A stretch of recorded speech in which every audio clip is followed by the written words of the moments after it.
de 2 Tessalonicenses capítulo 3. Finalmente, irmãos, orai por nós para que a palavra do Senhor se propague e seja glorificada, como também está acontecendo entre vós, e para que sejamos livres dos homens perversos e maus, porque a fé não é de todos. Todavia, o Senhor é fiel, Ele vos confirmará e guardará do maligno. Nós também temos confiança em vós no Senhor, de que não só estáis praticando as coisas que vos ordenamos, como também continuareis a fazê-las. Ora, o Senhor conduz o vosso coração ao amor de Deus e à constância de Cristo. Nós vos ordenamos, irmãos, em nome do Senhor Jesus Cristo, que vos aparteis de todo irmão que anda desordenadamente e não segundo a tradição que de nós recebestes, pois vós mesmos estáis cientes do modo por que vos convém imitar-nos, visto que nunca nos portamos desordenadamente entre vós, nem jamais comemos pão à custa de outrem. Pelo contrário, em labor e fadiga, de noite e de dia, trabalhamos a fim de não sermos pesados a nenhum de vós, não porque não tivéssemos esse direito, mas por termos em vista oferecer-vos exemplo em nós mesmos para nos imitardes. Porque, quando ainda convosco vos ordenemos isto, se alguém não quer trabalhar, também não coma, pois de fato estamos informados de que entre vós há pessoas que andam desordenadamente, não trabalhando, antes se intrometem na vida alheia. A elas, porém, determinamos e exortamos no Senhor Jesus Cristo, que trabalhando tranquilamente, comam o seu próprio pão. E vós, irmãos, não vos canseis de fazer o bem. Caso alguém não preste obediência à nossa palavra dada por esta epístola, notai-o, nem vos associeis com ele, para que fique envergonhado. Todavia, não nos considereis por inimigo, mas adverti-o como irmão. Ora, o Senhor da paz, Ele mesmo vos dá continuamente a paz em todas as circunstâncias. O Senhor seja com todos vós. A saudação é de próprio punho. Paulo, este é o sinal em cada epístola. Assim é que eu assino. A graça de nosso Senhor Jesus Cristo seja com todos vós. Irmãos, aqui nesse terceiro e último capítulo de 2 Tessalonicenses, o apóstolo Paulo, ele está compartilhando as verdades sobre a vida eclesiástica. O que o Paulo está dizendo aqui? O aprendizado e a prática, eles devem caminhar juntos. O aprendizado, quando nós cremos em alguma coisa e nós defendemos aquilo que nós cremos, nós fazemos apologia, ou nós fazemos aquilo que nós chamamos de apologética, que é a defesa da nossa fé, nós precisamos compartilhar essa verdade, nós precisamos compartilhar essa defesa. E é isso que o apóstolo Paulo, no primeiro momento aqui, está dizendo para a gente.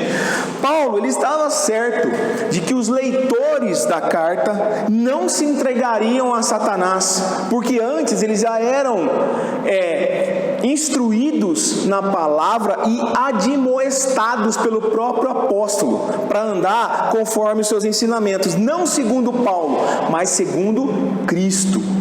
Essa é a apologia da carta. Mas o Senhor ele é fiel a ponto de que esse povo se firmasse e guardasse o coração, não se entregando às paixões do maligno. Nós não podemos confiar em nós mesmos. O que a gente tem que confiar, primeiramente, é no Senhor. E o apóstolo Paulo está advertindo a igreja aqui, nesse aspecto, de que, olha, existe entre vocês pessoas que não estão andando de forma ordenada. E no decorrer do capítulo, o apóstolo Paulo vai levantando questões que mostram a contradição dessas pessoas.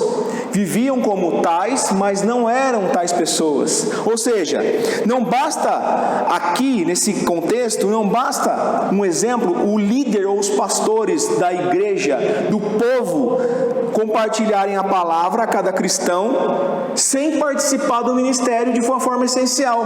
Paulo, ele levava a palavra, ele disseminava a palavra de Deus, ele instruía o povo e também levava o povo à reflexão daquilo que estava acontecendo. Falsos mestres, pessoas preguiçosas, que andavam desordenadamente e não tinham compromisso com a verdadeira fé, a fé genuína em Jesus Cristo. Ou seja, em uma batalha não é suficiente apenas os oficiais lutarem. Se os soldados cruzarem os braços e não lutarem, não forem para a linha de frente, a guerra está perdida. É isso que Paulo está dizendo. E o mesmo se aplica ao trabalho numa igreja. Não basta os oficiais, aqueles que têm títulos, irem para a linha de frente, fazerem apologia de sua fé, apresentarem um Cristo genuíno, se o povo, o rebanho, os soldados, aqueles que são arregimentados, não forem para a linha de frente e não lutarem. É isso que Paulo está dizendo para o povo de Tessalônica. Quando a gente estudou lá no capítulo 1, a gente viu que não era a igreja de Tessalonicenses, mas era a igreja que estava em Tessalônica. Qual é a diferença? A igreja não pertencia a Tessalônica, mas ela estava em Tessalônica. Era uma igreja diferenciada porque o povo de Deus estava nela. Era um povo marcado, exclusivo, chamado pelo próprio Senhor para estar ali na linha de frente e levar as boas novas do Evangelho da salvação, fazer com que o nome de Jesus Cristo fosse conhecido perante todo o povo. Ou seja, um soldado, ele precisa primeiramente, acima de todas as coisas, acima de tudo, a premissa é, acima de tudo, obedecer por lealdade e não por medo, por vontade espontânea e não por coerção. Um soldado, ele precisa então saber para que ele está indo para a batalha, qual é o fim e o propósito. E os soldados, eles são treinados numa linha de frente para isso. Quanto mais nós, os cristãos, qual é a motivação nossa para obedecer o Senhor? Primeiro, o amor de Deus, que aqui o versículo 5 da carta está dizendo, olha só, o amor de Deus e a volta de Cristo. Ou seja, olha só, ora, o Senhor conduz o vosso coração ao amor de Deus e a constância em Cristo. Então nós temos motivos, o amor de Deus e a volta de Cristo. Abra sua Bíblia lá em João 14:15. João 14, verso 15. Quem achar, pode ler bem alto para a gente aí. Quando a gente ama o Senhor, quando a gente guarda os seus mandamentos, olha, pode ler. Se me amais, guardareis os meus mandamentos. Ok, João 14:15. Se me amais, guardareis os meus mandamentos. Nós vemos então, portanto, algumas grandes responsabilidades que nos cabem enquanto crente, enquanto apologetas, enquanto aqueles que defendem a fé no Senhor Jesus Cristo. 4 verdades apresentadas aqui. Crer na verdade. Então nós cremos na palavra do Senhor, que ela é a verdade para a nossa vida. Nós devemos crer nela, primeiramente, o primeiro passo é crer no Senhor e na sua palavra. Segundo, guardar essa verdade no coração, andar conforme essa palavra, sendo instruído por essa palavra. Quando eu creio e eu guardo, agora eu vou praticar essa verdade, agora eu vou andar na prática, eu vou praticar, eu vou externalizar aquilo que eu tenho professado, aquilo que eu creio. Depois que eu faço isso, eu compartilho a verdade com os meus irmãos, com aqueles que eu quero que saibam a verdade. E quem é que nós queremos que saibam a verdade? O nosso próximo. Então as 4 verdades que Paulo está dizendo para nós é, olha, guardem a verdade, creiam na verdade, guardem a verdade, pratiquem a verdade e compartilhem essa verdade. Se cumprirmos esses deveres, nós vamos experimentar a graça de Deus na nossa vida, na vida da nossa igreja e o crescimento saudável do corpo de Cristo. O apóstolo Paulo, ele está sendo muito sábio aqui. Ele está voltando lá no princípio. Olha, creiam, guardem, pratiquem e compartilhem. São 4 verbos essenciais aqui. Nós temos uma responsabilidade que não nos é dada somente pelo homem, não somente pelo apóstolo Paulo, mas é uma responsabilidade que vem da parte do Senhor para a nossa vida enquanto crentes, enquanto um povo arregimentado, enquanto um povo chamado, enquanto um povo escolhido para a edificação do povo de Deus. Nós temos o dever, nós somos incumbidos de levar as boas novas para que haja edificação no meio do povo de Deus. Essa é uma responsabilidade muito grande para nós, é um ônus que nós carregamos por ser crentes. Mas também o apóstolo Paulo está dizendo sobre a ordem na igreja. Ele está dizendo aqui, o capítulo todo da segunda carta, aqui o capítulo 3 trata especificamente sobre a ordem dentro da igreja. Quando os problemas na igreja eles não são resolvidos, eles crescem. e se tornam ainda piores. Dores nevrálgicas que tomam conta de cada um de nós. É como se fosse uma doença, um micróbio que vai corroendo a gente, vai crescendo com uma proporção gigantesca quando não são tratados. Os problemas da igreja, na igreja de Cristo, eles não são problemas como os nossos problemas físicos, mas as dores podem ser sentidas como problemas físicos. Por quê? Porque se não forem resolvidos, crescem e se agravam de uma forma que infectam mais e mais pessoas. E o corpo inteiro sente as dores de um pecado, as dores de um problema. A igreja local é um corpo, e o pecado é para o corpo espiritual aquilo que as bactérias e que os micróbios são para um corpo físico. Quando Paulo ele escreve a sua primeira carta à igreja de Tessalônica, ele advertiu em 2 pontos: aos fofoqueiros ociosos que deveriam trabalhar, lá no capítulo 1, de 4 a 11. Depois ele está dizendo, ele está aconselhando os líderes da igreja sobre a admoestação, a instrução aos insubmissos. 1 capítulo 5:14.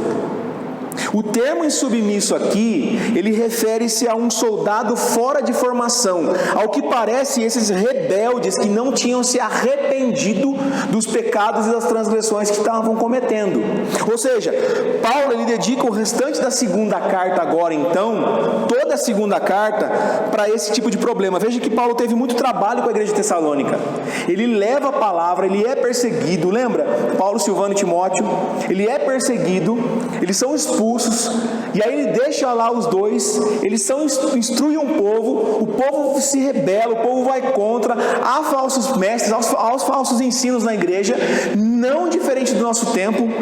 Como diz lá o nosso pastor Emílio Garofalo Neto, nada de novo debaixo do sol, né? No filtro solar de Eclesiastes, o autor de Eclesiastes falando, nada de novo debaixo do sol. O pecado sempre caminhou com a humanidade, triste realidade nossa.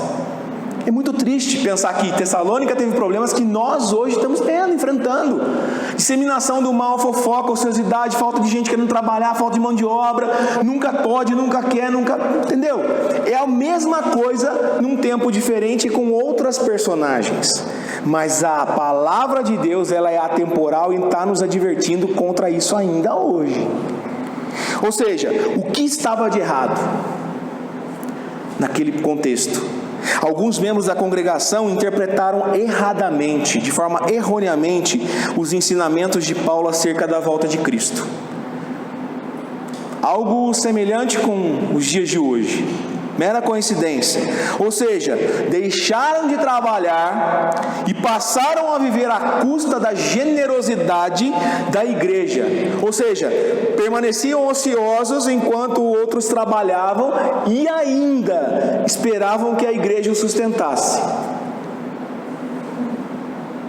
Ou seja, queriam mamar na igreja. Por quê? Porque não deram ouvidos para a verdade. O coração estava duro, a mente e o coração estavam voltados para o eu, para a minha idolatria, para o meu eu, para o culto do eu. Então eu espero que o outro faça. Já dizia alguém que crente que não trabalha dá trabalho. A ociosidade e a fofoca aqui eram coisas assim marcantes na vida dessa igreja. Esse povo precisava ser a todo momento lembrado desse pecado e dessa exortação. É possível que esse grupo de cristãos preguiçosos fossem a origem dos falsos ensinamentos que Paulo menciona lá no capítulo 2, na segunda carta, no capítulo 2, verso 2. Olha aí o que ele está dizendo aqui, ó. E para que sejamos livres de homens perversos e maus, porque a fé não é de todos. Ou seja, se a fé não é de todos, tem joio no meio desse trigo aí. Tem gente dando problema, tem gente falando besteira, tem gente causando, tem gente tumultuando nesse meio aqui.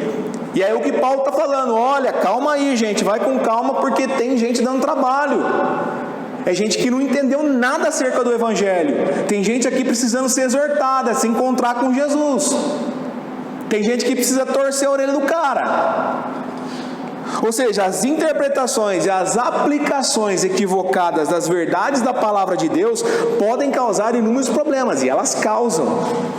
Por quê? Porque os registros históricos mostram que a insensatez do povo, dos que estipularam datas, venderam coisas, sempre calculando a segunda vinda de Cristo, sempre esperando nas montanhas, de uma vida ociosa, na numerologia, fazendo cálculos absurdos, sempre deram problema. Qualquer ensinamento que incentive a desobedecer a um preceito bíblico, aquilo que está fora da Bíblia, leva para uma heresia, porque tira a autoridade e a suficiência de Jesus. E não é um ensinamento bíblico. E é isso que o apóstolo Paulo está combatendo aqui. Ele está relembrando o povo, ele está exortando novamente. Paulo esperava que a igreja local toda trabalhasse em conjunto para resolver esse problema. Paulo está falando para o pessoal: olha gente, vocês precisam trabalhar, vocês precisam se focar, se unir para que esse tipo de problema, a ociosidade e a fofoca, as falácias, sejam combatidas. É isso que o apóstolo está trabalhando aqui. Ou seja, a igreja deve lidar com os seus membros em amor e procurar cada um deles a levar e obedecer a palavra de Deus primeiramente.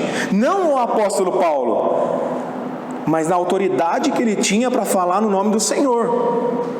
Ou seja, a fim de ajudá-los nessa tarefa, o apóstolo então apresenta motivos para exortar o cristão a deixar os seus pecados e começar a ganhar o próprio pão. Que autoridade Paulo possuía para falar isso?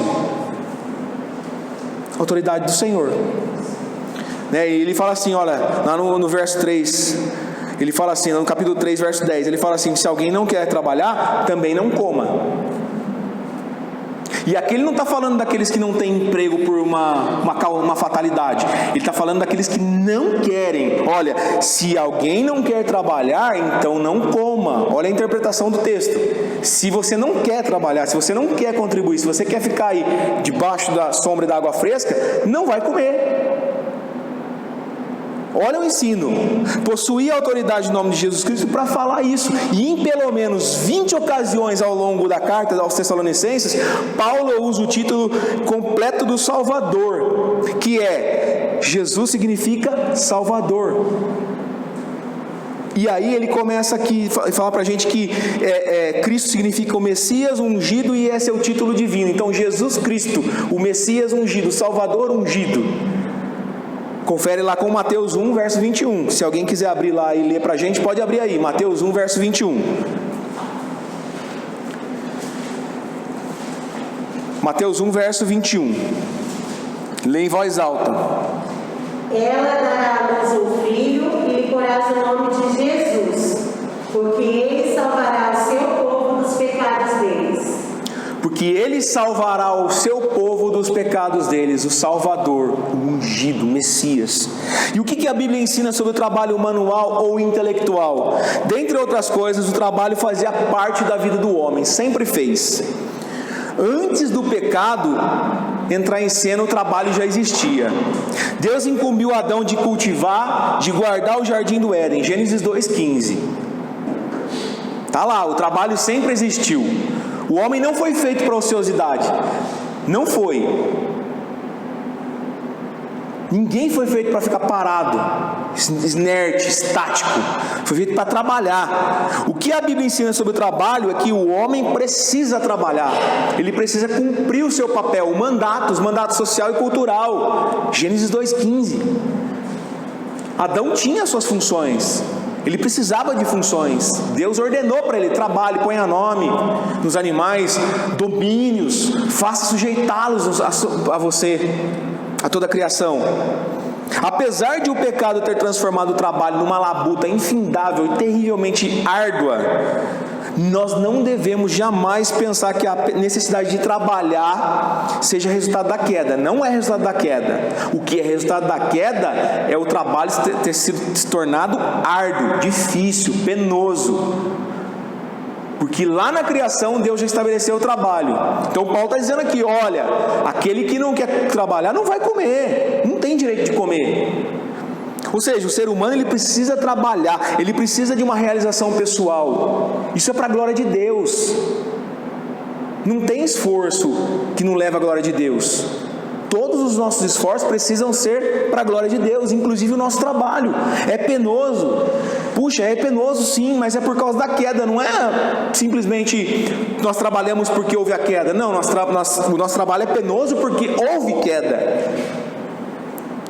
Deus criou o homem para trabalhar. Olha, a gente vai ler alguns textos aí. Nós podemos observar que Deus chamou gente para trabalhar. Moisés cuidava de ovelhas. Êxodo 3. Josué foi servo de Moisés antes de se tornar o sucessor dele. Êxodo 33. Gideão malhava o trigo no lagar. Juízes 6. E Davi cuidava das ovelhas do seu pai. 1 Samuel 16.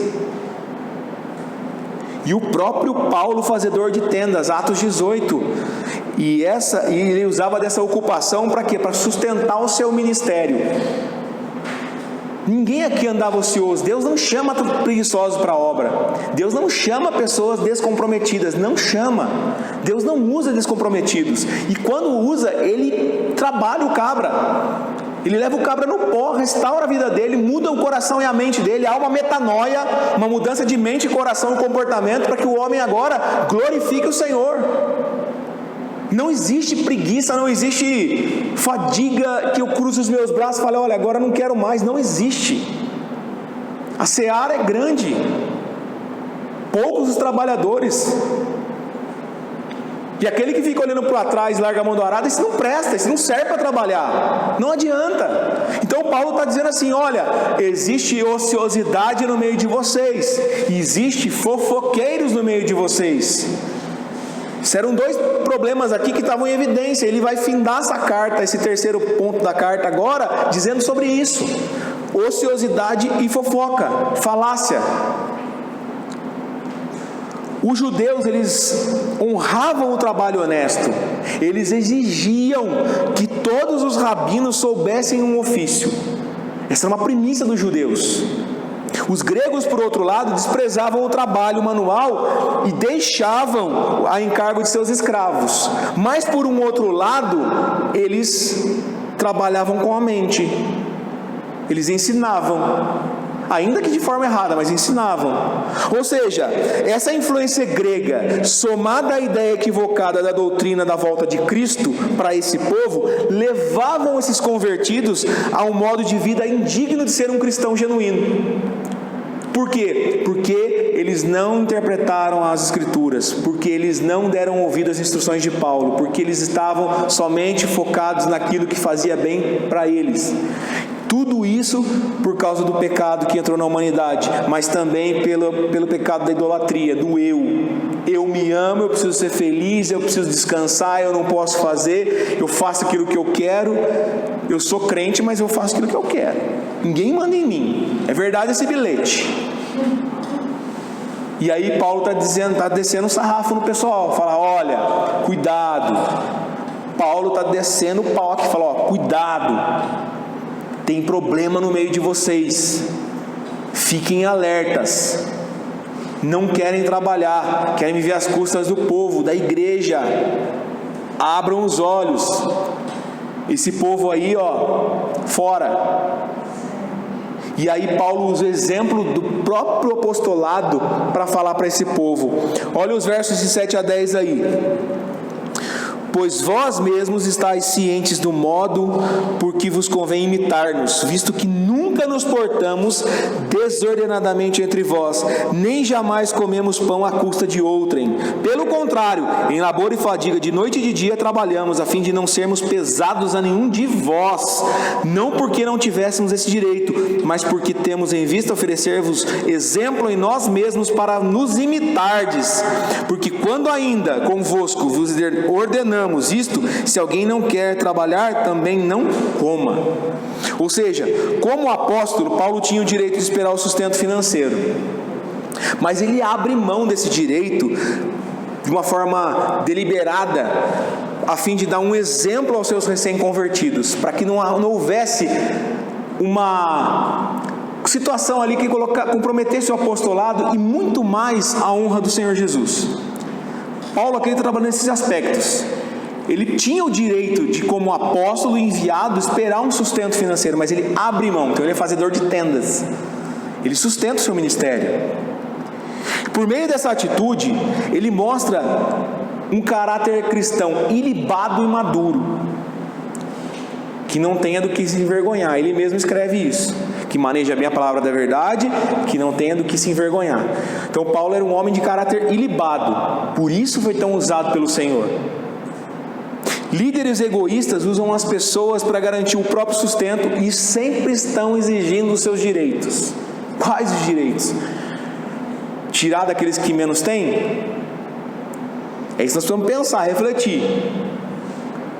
E não há problema em sustentar, não há problema em doar, não há problema em sustentar em oração, em dinheiro, em verba. O problema é quando esse sustentado começa a agir de má fé para ter prazer e deixar o povo perecendo.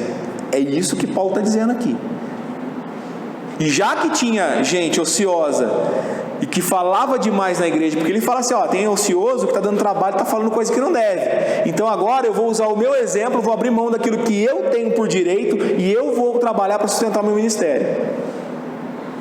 Ou seja, um líder verdadeiramente dedicado, ele usa os seus direitos para edificar as pessoas e colocar os seus privilégios de lado.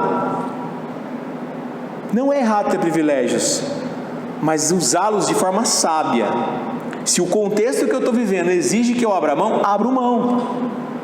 Para quê? Para que a essência da nossa vida, o caráter do cristão e a exaltação de Cristo, ela aconteça de uma forma saudável e genuína. É isso que Paulo está falando aqui. Eu abro mão daquilo que eu tenho direito, porque tem gente imatura no meio de vocês. Ou seja, os leitores sabiam que Paulo e seus colaboradores não tiraram sustento de qualquer igreja recém-formada, não tem registro disso. Antes, eles deram o exemplo para suprir a necessidade do povo e ajudar esse povo em toda e qualquer dificuldade no ministério. Ou seja, Paulo está aqui admoestando, exortando e ensinando os leitores das suas duas epístolas, para quê? Para seguirem o seu exemplo por ele e pelos seus colaboradores, que eles estavam dando. Então o que Paulo está ensinando é, olha, aquilo que nós estamos dando de exemplo para vocês, imite, faça. Nós nunca tiramos de vocês. Ele está falando isso aqui, a gente acabou de ler, versos 7 a 10. Nunca tiramos de vocês. E ó, de forma penosa, de dia e de noite nós trabalhamos para que ninguém envergonhasse. Olha só o ensinamento. Essa política de Paulo, ela não apenas era um estímulo para os recém-convertidos, mas como também servia para calar os seus acusadores, porque havia gente nesse meio aqui que estava acusando ele de tirar dos menos favorecidos, de ser um herege. Paulo sofreu perseguições. Ou seja, havia em todas as cidades mestres itinerantes que vendiam os seus produtos. Ou seja, nesse vendiam os seus produtos, vendiam bênçãos, vendiam o evangelho, barganhavam bênçãos pelo preço que eles quisessem, pelo preço que eles conseguissem. Paulo não desejava ser colocado aqui na mesma categoria que eles. É por isso que ele luta tanto, é por isso que ele exorta tanto, é por isso que ele abre mão de tanta coisa. Ou seja, ele também não desejava que os incrédulos dissessem que ele pregava o evangelho por dinheiro. Ele não queria isso. Ele queria deixar um legado. Falou, olha, eu prego porque Deus me mandou pregar. Eu prego porque eu sou apóstolo. Não porque eu frequentei escola, mas eu sou um apóstolo de fato, não de título. E a minha mensagem aqui é a preservação do evangelho, é levar o verdadeiro Cristo a vocês, igreja de Tessalônica. Ou seja, mas esses tantos santos aqui que não obedeceram à palavra, porque tinha gente aqui que, apesar da conversão, que não andava muito ali na linha, eles se recusavam a trabalhar. Sabe aquele crente meio lá, meio cá? Pé na igreja, pé no mundo, crente Raimundo, que está lá meio cá, meio... Então, ele está também exortando esse tipo de crente. E ele fala, olha, o que nós devemos fazer? O que nós precisamos fazer com esse tipo de pessoas? Paulo, ele havia então tomado o primeiro passo, que lá na sua carta anterior, na primeira epístola, capítulo 5, verso 14. Volta lá alguém e lê para a gente. Então ele está dizendo aqui, se esses santos não obedecem à palavra de Deus e se recusam a trabalhar, o que eu devo fazer? Como a igreja deve agir? E aí a resposta está lá em 1 Tessalonicenses, capítulo 5, verso 14. Leia aí alguém. Exortamos também, irmãos, a que admoesteis os insubmissos, consoleis os desanimados, ampareis os fracos e sejais longânimos para com todos.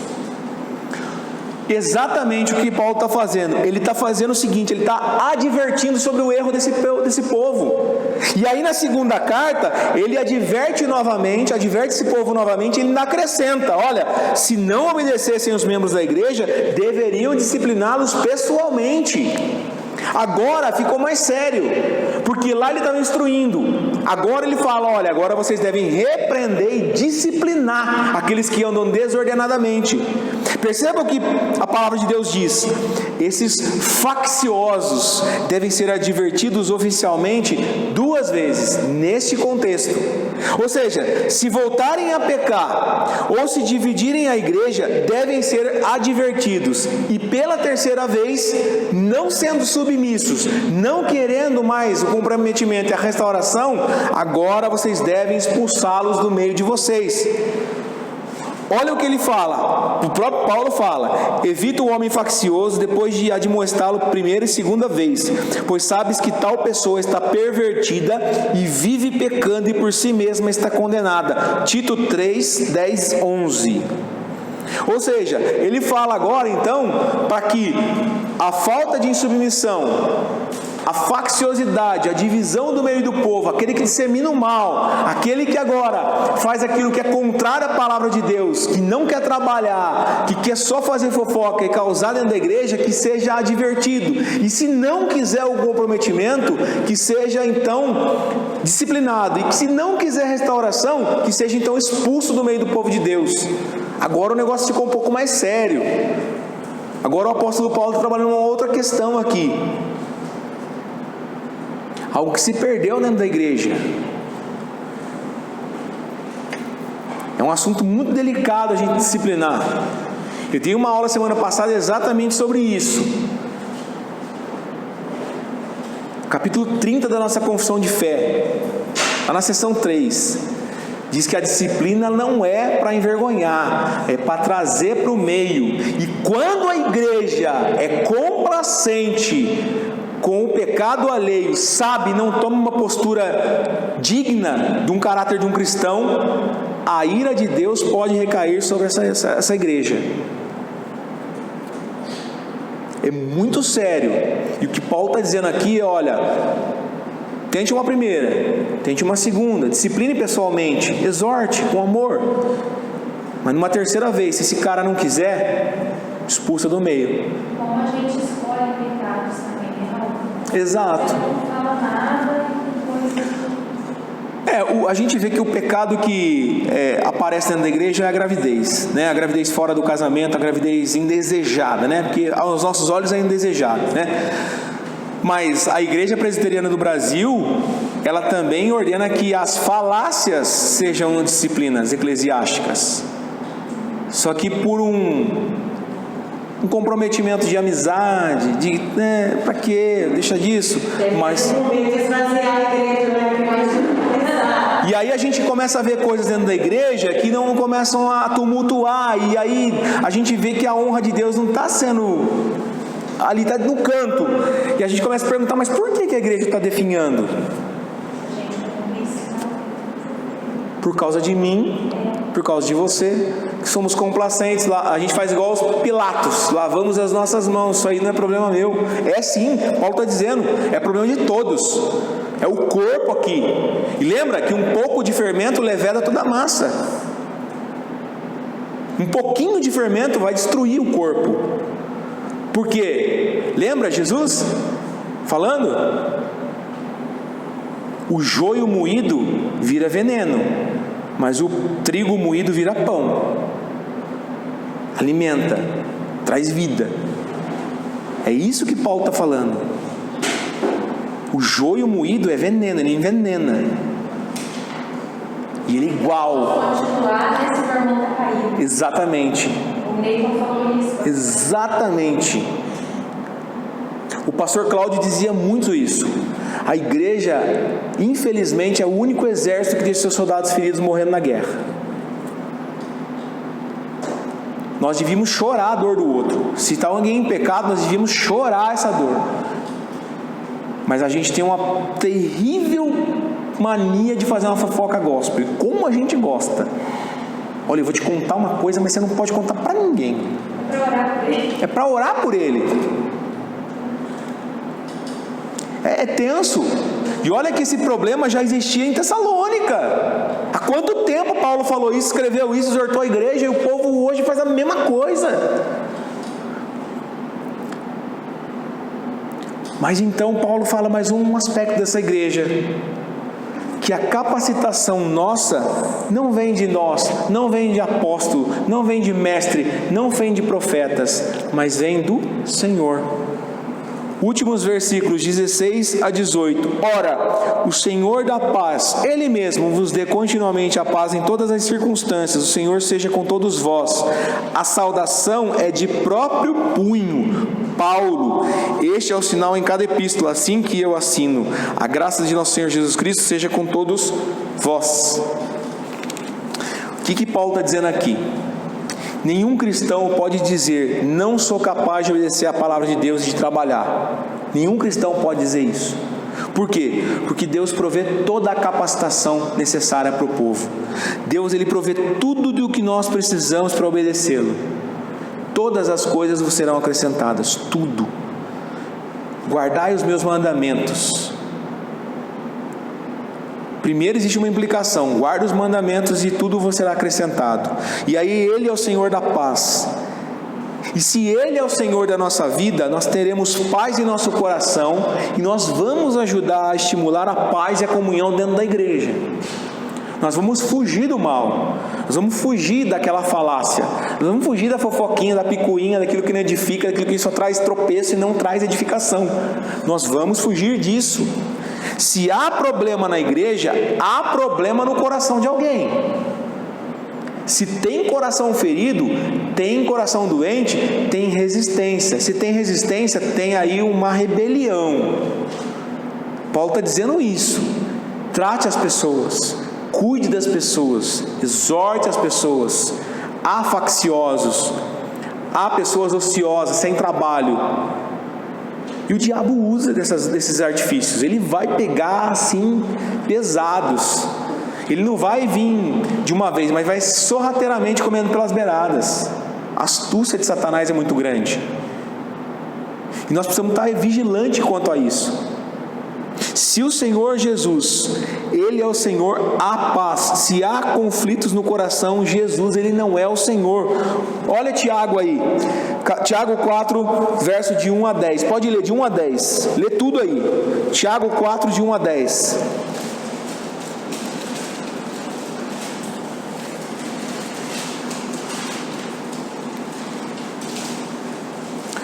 Tiago capítulo 4, verso de 1 a 10. De onde procedem guerras e contendas que há entre vós? De onde senão dos prazeres que militam na vossa carne? Cobiçais e não a tendes. Matais e invejais e nada podeis obter. Viveis a lutar e a fazer guerras. Nada tendes porque não pedis. Pedis e não recebeis porque pedis mal, para esbanjardes em vossos prazeres. Infiéis, não compreendeis que a amizade do mundo é inimiga de Deus? Aquele, pois, que quiser ser amigo do mundo, constitui-se inimigo de Deus. Ou supondes que em vão afirma a Escritura? É com ciúme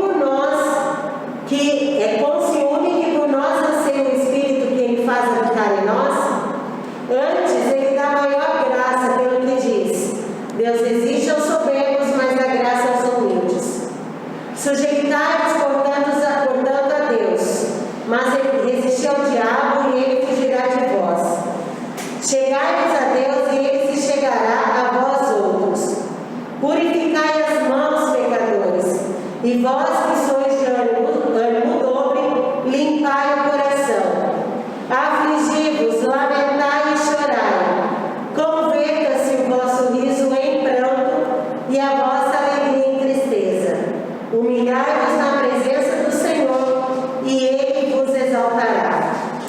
Olha só, Tiago já escrevendo aos crentes da dispersão. O que ele está falando aí? Aqueles que já eram perseguidos e foram remanescentes. Já tinha pecado. Ou seja, há conflito no coração. O coração é uma máquina de fazer ídolos. Tem conflito. E quando o coração está em conflito, está dividido, Jesus não é o Senhor desse coração. Não pode ser. Não tem como. Se é um coração cheio de conflitos, contendas, faccioso, ocioso, que vive maquinando mal, está procedendo do coração coisas terríveis, Senhor Jesus não pode ser o Senhor desse coração. Não é. Porque em Jesus não há divisão, em Jesus não há dúvida, em Jesus não há caos. E olha como é sério. Paulo está divertindo o povo aqui, versículo 17. Olha, a saudação é de próprio punho. Paulo, ele escrevendo aqui, olha, esse é o sinal de cada epístola. Por quê? Porque possivelmente já tinham mandado cartas para aquele povo falando em nome de Paulo coisas terríveis, coisas absurdas, que não foi ele que escreveu. E além de trabalhar aquele crente que estava lá, legalzinho, bacaninha, trabalhando, relembrando aquele povo, pastoreando, ele ainda tinha que tomar cuidado pela falsidade que estavam falando de Paulo ali. Ou seja, se passando por Paulo, pessoas que estavam ali pregando coisas que Paulo não falava. E aí ele ainda alerta: olha, a saudação é eu mesmo, Paulo aqui assinando, eu que estou escrevendo. Olha só quanta coisa, quanto ensino em 18 versículos aqui. Quanta repreensão, quanta admoestação ele está fazendo aqui para nós. Quantos perigos, quantas ciladas aqui. Fofoca, ociosidade, maldade, falsidade, falta de longanimidade do coração, falta de perseverança em Cristo. Quanta coisa Paulo está divertindo o povo aqui. Olha, existe problema no meio de vocês, não fechem os olhos para isso. Sejam sábios, sejam astutos, mas na palavra. Vão dividir o povo, cuidado. Eu escrevo de próprio punho. Paulo, estou assinando aqui, tem gente mandando carta no meu nome e eu não escrevi. Quanta maldade há no coração do ser humano longe de Jesus. Quanta maldade. E por fim Paulo lembra da graça de Deus sobre o povo, sobre nós, o seu povo. Ele fala: olha, a graça de nosso Senhor Jesus Cristo seja com todos vós. A graça do Senhor Jesus Cristo esteja sobre vós, esteja convosco. Que a graça de Jesus permaneça com vocês, que ela sustente vocês, que ela ande com vocês, que se apeguem à graça. O que fica para a gente como uma grande lição do povo remanescente, dos discípulos hoje, nós, os discípulos de Jesus? O que Jesus está exigindo de nós, enquanto crentes, enquanto aqueles que levam as mensagens das boas novas, da salvação? Que nós possamos nos prostrar aos pés do capitão do exército do Senhor Deus, a fim de que Ele nos capacite e também nos ajude a cumprir o seu propósito no meio do povo. Que nós sejamos capacitados apenas por Deus, pelos méritos de Cristo na cruz. Que nós possamos ter os nossos olhos bem abertos contra as falácias do mundo, contra os falsos profetas, e também exortar e repreender o pecado no meio do nosso povo, no meio de nós. Porque essa é uma instrução dada biblicamente. E se fecharmos os olhos, a ira de Deus pode recair sobre o povo dele.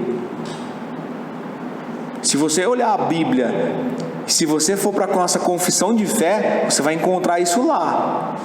Não sou eu, Raul, seminarista pobre, reles mortal, que está dizendo isso. Homens piedosos que já estudaram a palavra de Deus de capa a capa, escreveram isso lá. Paulo, o apóstolo do Senhor Jesus, olha aqui, escrevendo para nós, falando na autoridade do Senhor. O que fica para a gente então é abrir os nossos olhos, ter um coração cativo a Cristo, somente olhar para Cristo, repreender com amor, com exortação em santidade o pecado no meio do povo, trabalhar a santidade no meio desse povo, para que não haja problemas como nós estamos vivendo hoje e não haja frutos como Paulo colheu aqui, ó. Mas que a nossa cabeça os nossos olhos e cabeça estejam voltados para Deus, nosso Senhor, para que haja a exaltação do nome de Jesus Cristo, que a gente possa glorificar o Senhor Deus em todas as nossas atitudes. O final da carta, o propósito maior da carta de 2 Tessalonicenses é tudo a ordem dentro da igreja, a ordem no meio do povo de Deus. A gente vai orar, e aí o pessoal em casa, os irmãos aqui que tiverem alguma dúvida, se quiserem tirar alguma dúvida, ou quiserem fazer algum comentário, aí a gente abre para isso.